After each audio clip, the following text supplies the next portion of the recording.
maduro. É preciso ter maturidade para tal função, né? E aí, quando a gente fala de maturidade, a gente não entende maturidade como quem é mais velho ou quem tem mais idade. Mas maturidade é, na verdade, a união, né, de várias características que determinam quão experiente uma pessoa é profissionalmente. Então, às vezes você pode ter uma pessoa que tem mais idade sendo imatura para aquela função, para aquela missão que você pretende contar com a pessoa, mas você às vezes tem uma pessoa de pouca idade, mas que tem muita maturidade, porque ela tem várias características que determinam que ela está apta para desempenhar tal missão. Então, quais as características que a gente pode contar, né, a depender de qual função, de qual missão que nós queremos que a pessoa desenvolva, né? E nós também, quais são as características que nos colocam como gestor, como gestora? Quais as características que me colocam como técnico, como secretária aqui nessa função, né? Vamos para o próximo slide. Nós vamos precisar de muita atenção agora, porque eu quero que vocês peguem um caderno de estalos de vocês e desenhem esse quadrante aí, ou melhor, esses 4 quadrantes, né? Esse plano cartesiano. E vocês vão ter aí, olha aí o plano cartesiano para quem achava que não ia usar nunca na vida. Plano cartesiano aí, primeiro quadrante, segundo quadrante, terceiro quadrante e quarto quadrante. M1, M2, M3 e M4. Então, quando nós vamos falar de missão, de função, de tarefa, né, ou de uma função, de um cargo que você vai desempenhar, a gente pensa, essa pessoa tem maturidade para aquilo? Maturidade é a união de habilidades e competências que você tem para dizer que você é capaz de realizar aquela tarefa.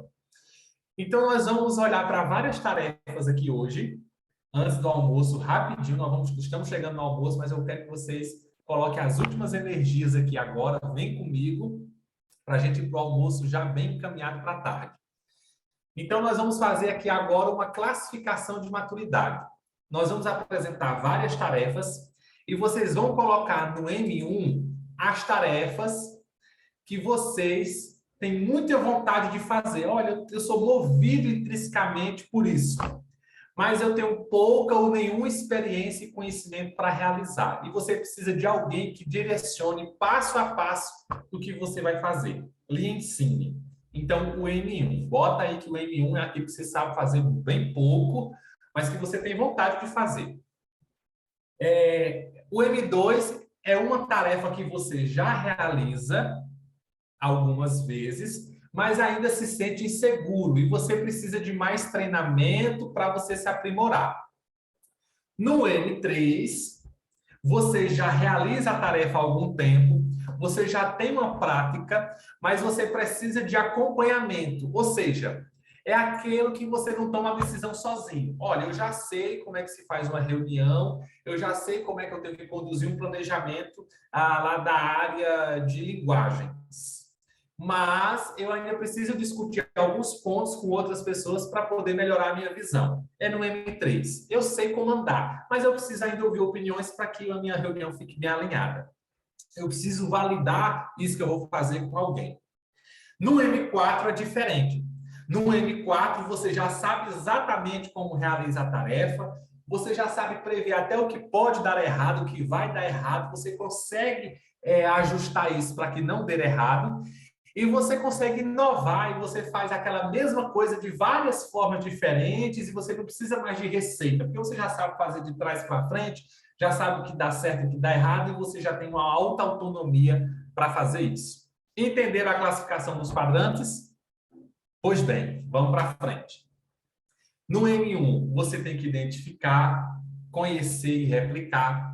No M2, você vai utilizar, demonstrar e aplicar. No M3, você já consegue resolver, comparar e explicar. E no M4, você já pode inovar, produzir e elaborar. O nível é outro, de maturidade.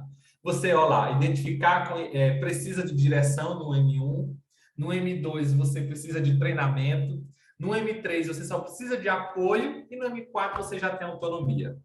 Ficou claro, mais explicado, né? Vamos para frente. Aí é como eu estava até ontem dando um exemplo aqui, nós que somos sertanejos, eu estou falando de Patos agora, embora não tenha nascido no Nordeste brasileiro, mas me considero um sertanejo. E aí tem coisas, por exemplo, que eu já sei fazer na cozinha que é fácil. Para mim já é fácil. Pamonha é algo difícil para fazer, né? Para muita gente que não tem costume. Mas eu já consigo fazer pamonha sozinho. Consigo até dar um nó sozinho, não preciso de ninguém nem para dar um nó na pamonha. Eu já sei fazer o tempero e tal, mas no início minha avó tinha que me ensinar, minha avó teve que depois me treinar, teve que me dar um apoio, e depois eu alcancei o empate. Buchada eu não me garanto. Na buchada de carneiro eu não me garanto. Mas eu acho que eu estou no M2 ali na buchada de carneiro. Mas na pamonha eu sou M4. Quem aqui sabe fazer pamonha? Duvida que alguém sabe fazer pamonha sozinho, tá no M4 sozinho fazer pamonha? Ah, então, não apareceu ninguém aqui. Eu sei, Sozinha. sim. Olha, então tem mais um aqui no M4 aqui para fazer pamonha. Pamonha, buchada, eu sou paraibana. Eita, agora sim. Muito bem, então esse é um exemplo, né? Vamos para frente agora. Volta o slide anterior. Ó, sou M1 na pamonha, mas adora comer, né? A Elisângela disse que é M1 na pamonha. A Bruna tá pedindo para voltar no slide anterior. Pamonha é difícil, Lucélia. Só para a gente poder, para ela botar o quadro, eu acho. Pronto, é esse. Acho que ela tira uma foto aí. Só para ela. Pamonha é difícil, mas eu já estou no M4 na pamonha. De certeza eu me garanto. Na puxada, não. Muito bem, podemos avançar? Então, além da a motivação intrínseca é muito mais do que só a boa vontade de fazer, né? A motivação intrínseca é um movimento baseado num propósito, na autonomia e no domínio do que se quer fazer, né? Você não é somente boa vontade que te coloca no local. É a sua capacidade de ir aprendendo também de realizar a função, né? Então, para que a equipe tenha motivação intrínseca na realização de suas funções, é necessário que suas atribuições sejam alinhadas à sua maturidade para essas tarefas. Por que nós estamos falando disso?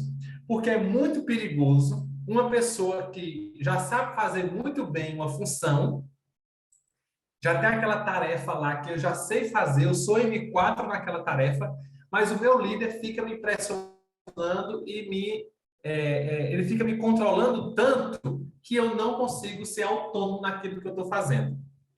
Por outro lado, eu não sei fazer aquela tarefa, eu tenho uma maturidade 1 na tarefa e o meu líder me deixa solto demais. Então, as duas formas podem arruinar a tarefa, né?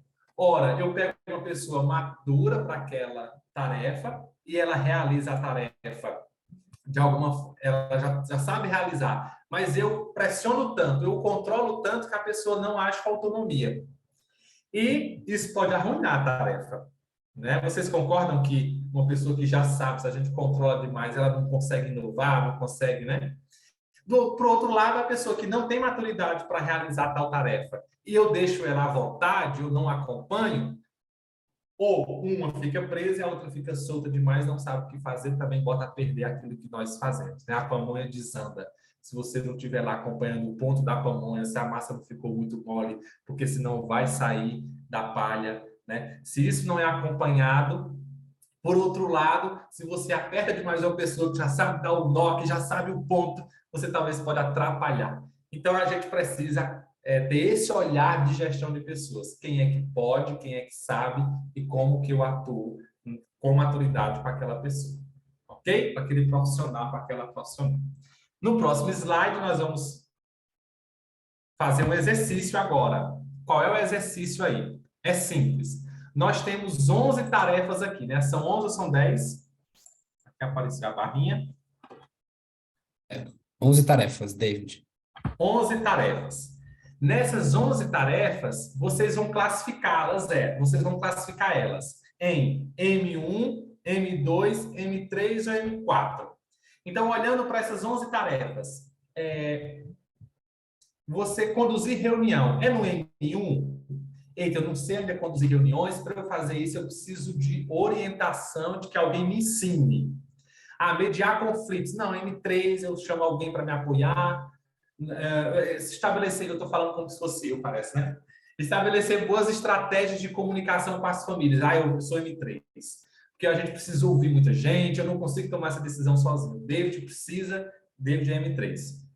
Articular parcerias com outros órgãos. Quando eu fiz essa atividade, eu coloquei lá M1. Eu preciso ainda aprender muito sobre articulação com outros órgãos municipais, como que os parceiros mobilizam a escola, qual o papel de fato do conselho tutelar na escola, na formação, na educação integral para esse estudante. A gente precisa ainda de muita coisa. Então, M1. Então, vocês vão colocar aí M1, M2, M3, M4, vocês vão classificar nesses quadrantes essas atividades. Observação importante. Vocês podem colocar o código, né? Podem colocar o código para a gente ganhar tempo. Porque no retorno a gente volta para esse slide e vocês conferem o que o código significa no quadrante, tá bom? 5 minutinhos para vocês fazerem isso aí, dá certo? Acho que 2 minutos já é possível. Só para a gente encaminhar para o almoço.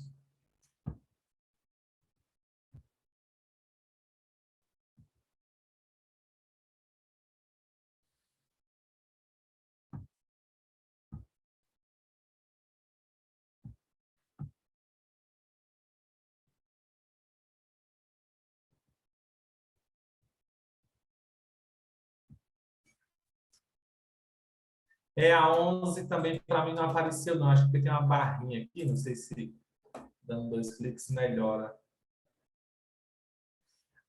Uma dica também para facilitar a nossa tarefa.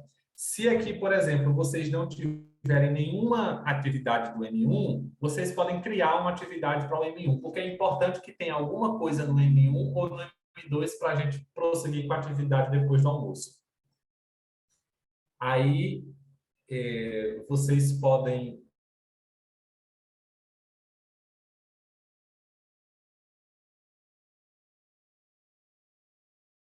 Continua. A dica é que tem alguma coisa no M1, no M2, e se tudo aqui que vocês tiverem já são classificados em M3 e M4, aí você pode colocar alguma coisa que você queira desenvolver no M2 ou no M1, tá bom?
Qual é a tarefa 11?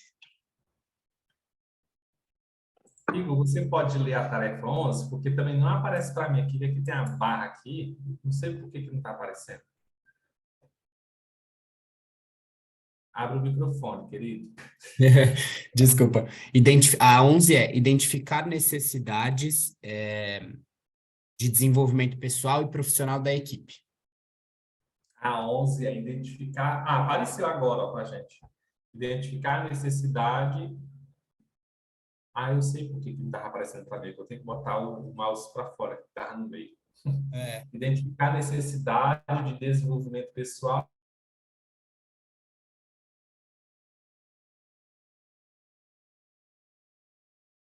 Necessidade de desenvolvimento pessoal e profissional da equipe, ter esse olhar de gestão de pessoas, eu olho e sei quais as habilidades, quais as necessidades de desenvolvimento pessoal daquele membro da equipe, né? Muito bem, pessoal. No próximo slide, podemos passar? No próximo slide, nós vamos ter de novo o plano cartesiano, né? Aí com os 4 quadrantes, que é o M1 que você precisa de direção, o M2 que é o que você precisa de treinamento, o M3 que é o que precisa de apoio, aconselhamento, e o M4 que é de cinto autônomo. Guardem isso aí, que a gente agora faz uma pausazinha para o almoço de 1h30, ou melhor, 1h20, para a gente voltar ali em meia, né, Igor? E a gente vai precisar disso. Mas fiquem tranquilos que a gente depois retoma esse slide para você olhar qual foi o código que você colocou, porque nós vamos precisar para as próximas atividades. Obrigado por essa manhã, a gente se vê já já. Igor. Isso. Pessoal, eu coloquei aqui no chat, então, ó, o horário de retorno pós-almoço é 1h30, tá? Então, vocês têm 1h30 aí para poder almoçar. Dica, quem puder não sair do Zoom, seria legal, né? Porque daí já fica aqui e não... Quando vocês voltarem, fica mais fácil. Quem precisar sair, tudo bem, depois a gente remaneja, tá bom? Mas é só para dar essa dica para vocês. 1h30 a gente se vê aqui de novo. Beleza, gente? Bom almoço. Até já já para tarde. Voltem com energia aí, que a gente tem uma tarde também para viver coisas interessantes. Valeu, gente. Ok, gente, bom. Bom almoço. A frequência é no fim do dia, com a avaliação, tá bom? Isso.